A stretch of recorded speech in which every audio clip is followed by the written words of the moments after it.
Welcome to मज़ेदार kitchen. आज मज़ेदार किचन में हलीम की रेसिपी देखेंगे।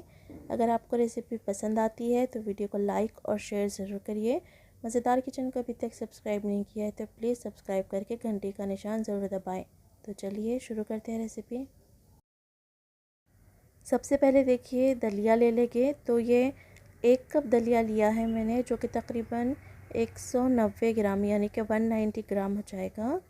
तो दलिए को आप ले और 2 से 3 बार अच्छे से धो लें और इसे पानी में भिगो कर रख दें। आधा घंटा भिगो देना बस होगा। और ये देखिए ओट्स है, ये रोल्ड ओट्स है, मसाला ओट्स नहीं है, सादे ओट्स ही है। ये मैंने लिए हैं 2 कप। तो ये 2 कप ओट्स भी तकरीबन 190 ग्राम यानी कि 190 ग्राम हो जाएंगे। तो ओट्स को भी देखिए आप हल्का सा धो लें और इसे भी पानी में भिगो कर रख दें। ये बहुत ही जल्दी पक जाते हैं, भिगोएंगे तो बहुत ही सॉफ्ट हो जाएंगे। तो आप भी इन्हें भिगो कर रख दें तकरीबन आधा घंटा। साथ ही ये लेना है दाल। तो ये है माश की दाल यानी कि उड़द की दाल। यहाँ पर मैंने आधा कप उड़द की दाल ली है, जो कि तकरीबन 100 ग्राम हो जाएगी। आप इसे भी धो लें और भिगो कर रख दें तकरीबन आधा घंटा। सभी चीज़ों को 20 से 30 मिनट तक भिगो कर रख दें। अब मैंने कुकर में ऑयल लिया है तकरीबन 75 ml। साथ ही मैं इसमें ऐड कर रही हूँ घी भी मैं ले रही हूँ 75 ml। अगर आप घी यूज़ नहीं करना चाहते तो 150 ml ऑयल ले लें। इसमें फिर आप 2 मीडियम साइज़ की प्याज को स्लाइस करके ऐड कर दें और अब हम इन्हें भून लेंगे। जब देखिए प्याज ऐसी पकने लगे तब आप इसमें 1 टीस्पून शाही ज़ीरा ऐड कर दें। 3 से 4 देखिए दालचीनी के टुकड़े डालें। ये 10 हरी इलायची है और 12 लौंग है, गिनकर डाल रही हूँ मैं, बाद में आप इन्हें निकाल लीजिएगा। फिर 1 टीस्पून मैं डाल रही हूँ काले मिर्च। अब प्याज जब देखिए इस तरह से ब्राउन होने लगे तो 2 टेबलस्पून भर कर अदरक लहसुन का पेस्ट ऐड कर दे और अच्छी तरह से भून ले ताकि अदरक लहसुन की कच्ची स्मेल निकल जाए। अब इसमें गोश्त ऐड कर दे। तो 1 किलो गोश्त ले लेना है, बिना हड्डी का ले। इसमें देखिए हड्डियां हैं लेकिन बहुत ही कम है बराए नाम।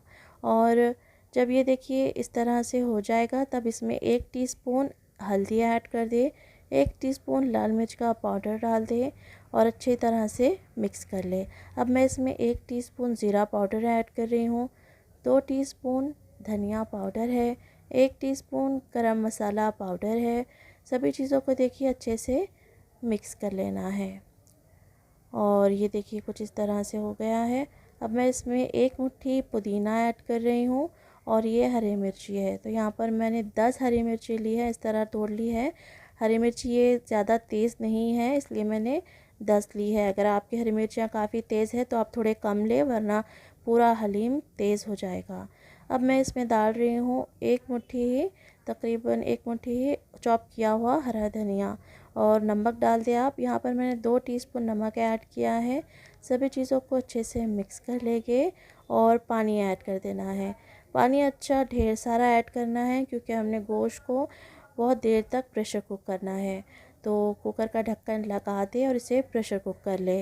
अब ये देखिए दलिया और जो उड़द की दाल थी मैंने एक साथ कुकर में ले ली है। दाल और दलिया दोनों को मिलाकर मैं बॉईल कर रही हूँ, तो आपको बहुत ही एहतियात करनी होगी। यहाँ पर देखिए थोड़ा पानी मैं और ऐड कर देती हूँ और साथ ही इसमें थोड़ा मैं हल्दी पाउडर ऐड कर रही हूँ। नमक वगैरह कुछ नहीं ऐड करना है, थोड़ा बस हल्दी का पाउडर ऐड करना है। जब देखिए ये पकने लगेगा, आप इसे इस तरह से चलाते रहे बेस से। जब ये पकने लगेगा तभी कुकर का ढक्कन लगाए, फिर सीटी लगाए और इसे भी प्रेशर कुक कर ले। देखिए अब इसे हाई फ्लेम पर 3 विसल्स आने दे, फिर फ्लेम लो करके 5 मिनट पकने दे, फिर गैस बंद कर दे और कुकर का प्रेशर जब अपने आप ख़त्म हो जाएगा तब आप कुकर को खोल ले। ये देखिए कुछ इस तरह से हो गया है। आप देख सकते हैं कितना पानी ऐड किया था, पूरा पानी देखिए एब्जॉर्ब कर लिया है दलिया और दाल ने। और जैसा कि मैंने पहले ही बताया कि दलिए को कुकर में पकाते हुए बहुत ही केयरफुल रहना होता है। ये नीचे लग जाता है और जल जाता है, जिससे कि पूरे दाल और दलिए में जली हुई बो हो जाती है। इसलिए आप इसे पकाते हुए पहले अच्छा बॉईल होने दें। जब ये बॉईल होने लगे नीचे बेस से हिलाए, फिर कुकर का ढक्कन लगाए, उसके बाद सीटी लगाए और इसे पकाए, या सेफ साइड के लिए आप इसे भगोने में ही पका लें। और कुकर पे देखिए हाई फ्लेम पर 7 से 8 सीटी आने तक रखना है। फिर फ्लेम को लो कर कर 1 घंटे तक पकाना है। फिर गैस बंद करने के बाद जब कुकर का प्रेशर अपने आप ख़त्म होगा तब आप कुकर खोलिए। ये देखिए कितना पानी ऐड किया था हमने और अब ये कितना रह गया है। अब वो गोश्त देखिए इस तरह से गल जाना चाहिए, धक्का लगाते ही टूटना चाहिए। देखिए अभी गर्म है ये, मैं इसे बराबर टच नहीं कर पा रही हूँ, खाली उंगली रख रही हूँ, प्रेस कर रही हूँ, हल्का सा ये टूटने लग रहा है। इसी तरह से गोश्त ने गल जाना चाहिए। अब देखिए ये ओट्स है जो भिगो कर रख दिए थे और ये दाल और दलिया है जो हमने बॉईल किया है। अब इसे पीसना है। तो पहले देखिए दाल और जो दलिया है उबला हुआ वो डालेंगे थोड़ा, ये ठंडा होना चाहिए बिल्कुल। और इस तरह देखिए कपगीर में लेकर आप ओट्स डालें ताकि ओट्स का जो भी पानी है ना वो नीचे रह जाए, मिक्सी जार में ना आए, वरना क्या होगा ये बहुत ही पतला पतला हो जाएगा और पकाने में बहुत टाइम लगेगा। ये देखिए ऐसा हो गया है, ये ज़्यादा नहीं पीसना है, कुछ सेकंड्स के लिए पीसना है बस। और ये हमारा ओट्स दाल और दलिए का पेस्ट तैयार हो गया है, आप देख सकते हैं ये कुछ इस तरह से हो गया है। मेक श्योर कीजिए कि दाल और दलिया जब बिल्कुल ठंडा हो जाता है ना, जब ये आप इसे पीसें। और ये गोश्त का ये देखिए जो शिरवा है ऊपर जो सूप है वो भी हम दाल और जो ओट्स का पेस्ट है ना उसमें डाल देंगे इस तरह से और मिक्स कर लेंगे। अब ये बाकी बचा हुआ जो गोश्त है ये, इसमें के जो हरी मिर्चें है, जो खड़ा मसाला है, वो सब आप निकाल कर फेंक दें और इसे देखिए दाल घोटनी से इस तरह से कर ले। बहुत ही आसानी से हो जाता है ये क्योंकि गोश्त अच्छा से गला हुआ है। और याद से देखिए लौंग, इलायची, दालचीनी, काली मिर्च, हरी मिर्च जो भी है ना सब आप निकाल कर फेंक दें। और अब देखिए ये दाल का और दलिए का जो पेस्ट है इसमें ये घोटा हुआ जो गोश्त है ना वो अच्छे से डालकर मिक्स कर दे। अब ये बहुत ही अच्छा सा देखिए पेस्ट बन गया है, आप देख सकते हैं जो रेशा बन रहा है। अभी तो हमने इसे अभी पकाना भी शुरू नहीं किया है। अब इसे आप गैस पर रख दें और हाई फ्लेम पर इसे पकाएं और चलाते रहें वरना ये नीचे लग जाएगा। तो हाई फ्लेम पर इस तरह से चलाते हुए पकाना है और जब ये इस तरह से पकने लगे तब आपने गैस की फ्लेम को लो कर देना है। फ्लेम लो कर देना है और थोड़ी थोड़ी देर से देखिए इस तरह से चलाते रहना है। इस तरह से देखिए तकरीबन आपने आधे से पौन घंटे तक हलीम को पकाना है। ये देखिए कुछ देर के बाद ये हलीम इस तरह से हो गया है। अब इसमें मैं तले हुए काजू ऐड कर रही हूँ, इससे बहुत ही अच्छा टेस्ट आता है। आप चाहे तो ऐड करें या फिर चाहे तो स्किप कर दें अगर आपको पसंद नहीं है तो। इसे भी अच्छे से मिक्स कर लेंगे। अब मैं यहाँ पर घी ऐड कर रही हूँ, तो 50 ml घी मैं यहाँ पर ऐड कर रही हूँ, आप चाहे तो ऑयल ऐड कर दें। अच्छे से मिक्स कर ले और फिर देखिए वही पकाने का प्रोसेस करना है, हमने लो फ्लेम पर ही पकाना है।